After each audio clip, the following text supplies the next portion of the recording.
David Martinez was a photographer specializing in urban decay when he moved to Bleakhaven on June 3, 2023.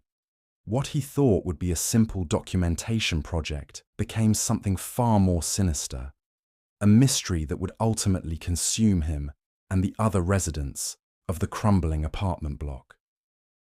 Bleakhaven sat like a concrete tumour on the edge of Liverpool's industrial wasteland. 15 stories of peeling paint, rusted railings, and broken dreams. The kind of place where people disappeared into their flats and pretended the outside world didn't exist. For David, struggling to make ends meet, it was perfect. Cheap rent and endless photographic opportunities, documenting Northern England's forgotten architecture. He had no idea he was about to become part of the decay he'd spent years capturing.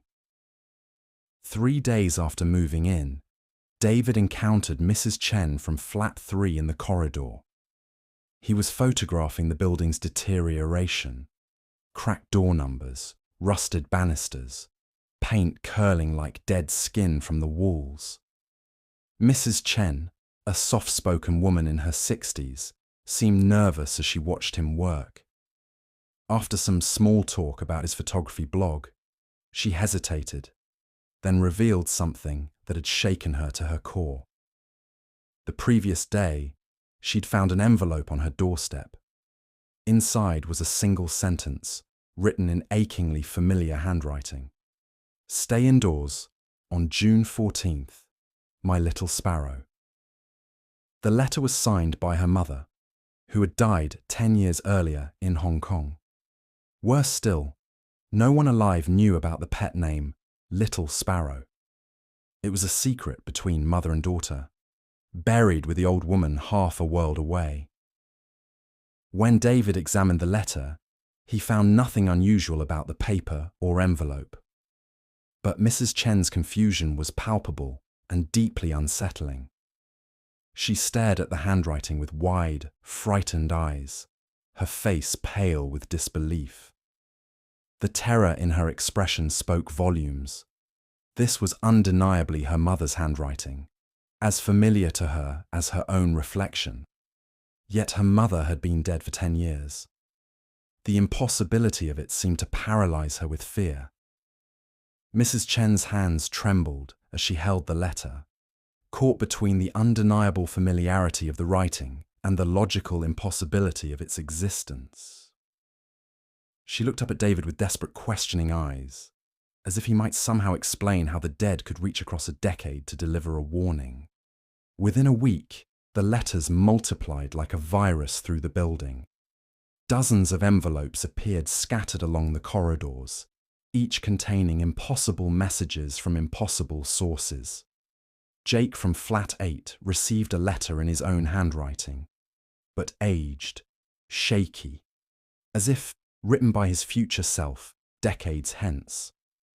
Hannah in flat 42 found an apology from a child she'd lost before birth, asking forgiveness for unnamed transgressions. Mrs. Patterson from flat 1 accused David of orchestrating an elaborate prank, but her eyes held a fear that suggested she knew better. The residents began gravitating towards David, perhaps because he was an outsider, or perhaps because his camera lent an air of official documentation to their growing terror.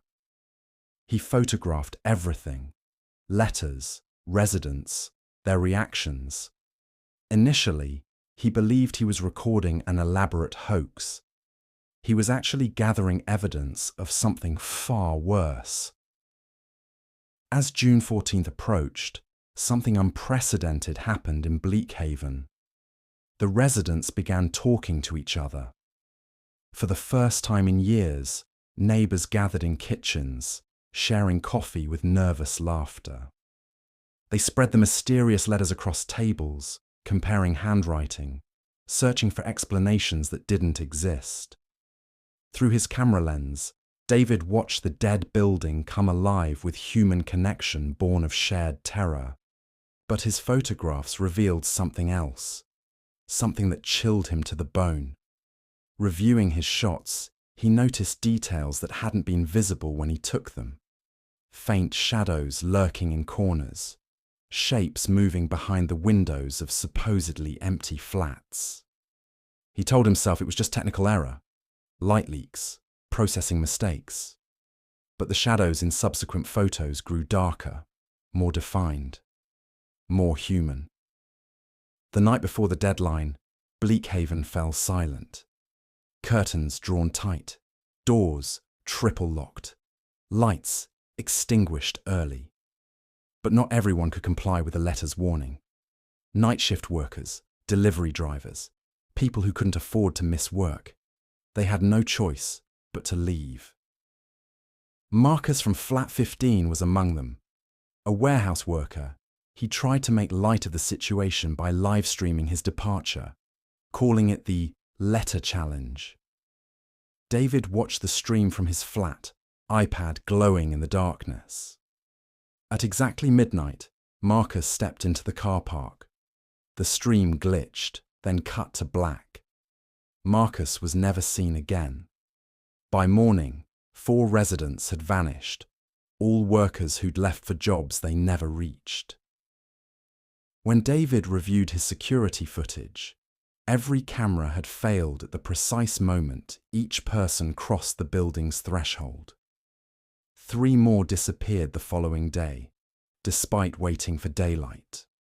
Police arrived within hours and began conducting missing persons investigations. David handed over everything: photos, footage, notes, testimonies. The officers asked questions he couldn't answer and looked at him with the suspicion reserved for those too close to inexplicable tragedies. Officially, the case was classified as voluntary disappearance. Unofficially, even the detectives seemed unnerved by the evidence. The investigation stalled. The officers stopped coming. The missing remained missing. The surviving residents tried to return to normal life. They shared coffee in the evenings, engaged in quiet conversations, told themselves they'd imagined it all. 2 families moved out, abandoning their leases, rather than spend another night in Bleakhaven. For a brief moment, it seemed the nightmare was over. August 15th shattered that illusion. David found his first, an old brass key in a plain white envelope, left on his doorstep overnight. No note, no explanation. By noon, every remaining resident had received one. Each key was unique, ornate, clearly old. None fit any lock in Bleakhaven. Some neighbours threw their keys away, only to find them returned to their doorsteps by morning. Most tucked them into drawers and tried to forget, but forgetting became impossible as David's photographs grew increasingly disturbing. The shadows were stronger now, more defined. Figures lurked in every corner, every doorway, and they all seemed to be reaching toward the keys. November 20th brought the last letter, a single envelope addressed to all residents, found by Mrs. Chen in the lobby. It simply said, "The keys must be used on December 2nd, or else." No signature, no explanation, just a date and a threat. When David photographed the letter, the shadow behind Mrs. Chen looked almost human, almost familiar. It looked like Marcus. By late November, Bleakhaven had become an internet sensation. Reddit threads dissected every detail. YouTube explainers offered theories ranging from elaborate hoaxes to supernatural phenomena. TikTok psychics claimed to channel the missing residents. Hashtags counted down to December 2nd. Live streamers set up cameras outside the building, waiting to capture whatever would happen. David noticed with bitter irony that they seemed more interested in the story than the people trapped inside it.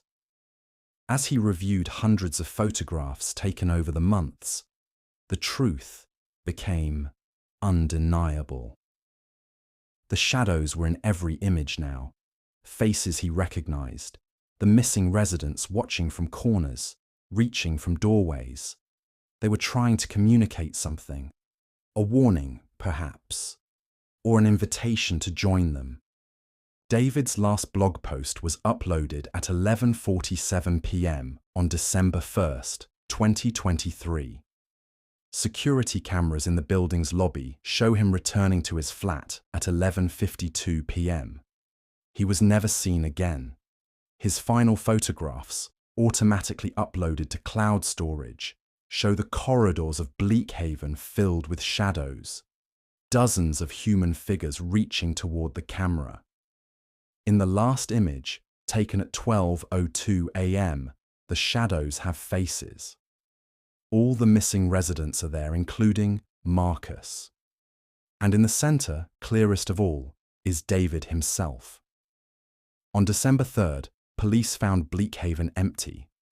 Every remaining resident had vanished overnight, leaving behind only the keys, arranged in a perfect circle in the lobby. The building was immediately sealed and boarded up, declared unsafe for habitation.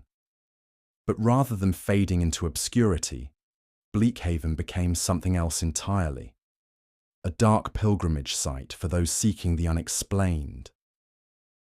Urban explorers were the first to arrive, drawn by the mystery and the challenge of breaching the boarded windows. They shared photos of the empty corridors on social media, claiming to see figures in the shadows that matched David's final photographs. Ghost hunting teams followed, setting up elaborate equipment in the lobby where the keys had been found. Their footage, uploaded to YouTube channels with millions of subscribers, showed unexplained temperature drops, electromagnetic anomalies, and voices whispering names of the missing residents. The building has become a magnet for paranormal investigators, true crime podcasters, and thrill seekers. Despite increased security and warnings from the local authority, people continue to break in. Some emerge with wild stories of letters appearing under doors and shadows that move independently of any light source. The keys, discovered in the lobby after the residents vanished, were collected by the police as evidence, but mysteriously went missing shortly after. One online rumor stated they had been sold on an auction site, but that was never verified. The building stands today, a concrete monument to the unexplained. Its boarded windows are covered in graffiti, warnings, and messages from those who've dared to enter. The local council have given up trying to keep people out. The building seems to draw them in with an almost magnetic pull. David Martinez's photography blog remains online, a digital monument to the Bleakhaven Incident. His final post has been viewed over 5 million times, and the comments section has become a gathering place for those planning their own visits to the building. Users report that the shadows in his photographs seem to move when viewed after midnight. Visitors to the building report hearing the sound of metal on metal echoing through the empty corridors, as if dozens of locks are being turned simultaneously in the dead of night. Bleakhaven waits, patient and hungry, for its next residents. Thank you for watching this investigation into the Bleakhaven Incident. If you found this story as chilling as I did, please give this video a like and subscribe for more unexplained mysteries and urban legends. And hit that notification bell so you never miss our latest deep dives into the unknown.